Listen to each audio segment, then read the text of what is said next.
Dans cette vidéo, je vais vous présenter la relativité du mouvement dans le système solaire. À l'issue de ce chapitre, vous devez avoir compris la notion de référentiel, de trajectoire, de mouvement, ainsi que celle de relativité du mouvement.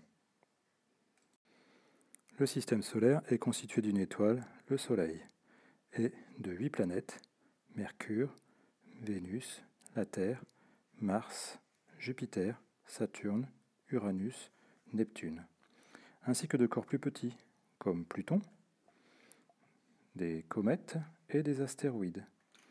On retrouve aussi des satellites naturels comme la Lune.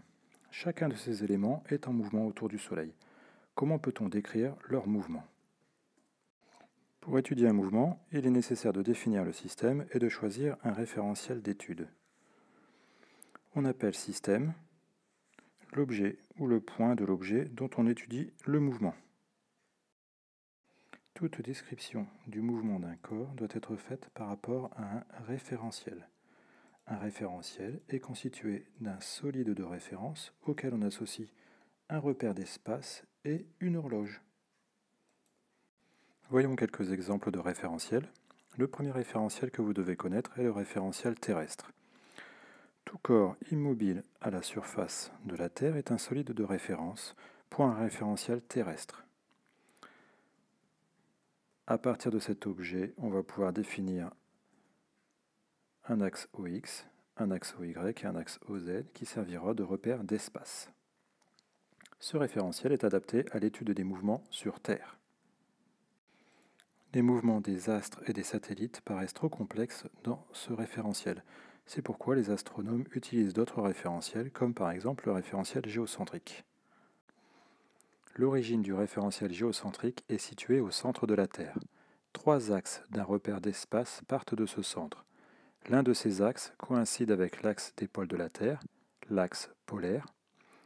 Les 2 autres axes sont en direction de 2 étoiles dont la position ne varie quasiment pas dans la voûte céleste. Ce référentiel est adapté à l'étude des mouvements des satellites de la Terre. Un point à la surface de la Terre, fixe dans un référentiel terrestre, décrit une trajectoire circulaire dans le référentiel géocentrique. En effet, la Terre tourne sur elle-même autour de son axe polaire. C'est le mouvement de rotation propre. Dans le cas du référentiel héliocentrique, l'origine du repère d'espace associé est le centre du Soleil. L'un des axes du repère est perpendiculaire au plan de l'écliptique, c'est-à-dire le plan contenant la trajectoire du centre de la Terre autour du Soleil. Les 2 autres pointent en direction de 2 étoiles dont la position dans la voûte céleste ne varie quasiment pas. Ce référentiel est adapté à l'étude du mouvement des planètes. Dans le référentiel héliocentrique, le centre des planètes du système solaire décrit une trajectoire elliptique, souvent confondue avec un cercle dont le centre est celui du Soleil, et il évolue à une vitesse quasiment constante. C'est le mouvement de révolution des planètes autour du Soleil. Voyons maintenant les notions de trajectoire et de mouvement. Dans un référentiel donné, la trajectoire d'un point est l'ensemble des positions successives occupées par ce point au cours du mouvement. Prenons l'exemple de cette moto. Le système étudié est alors la moto, et nous allons relever les positions successives du centre d'inertie de la moto au cours du temps pour des intervalles de temps identiques.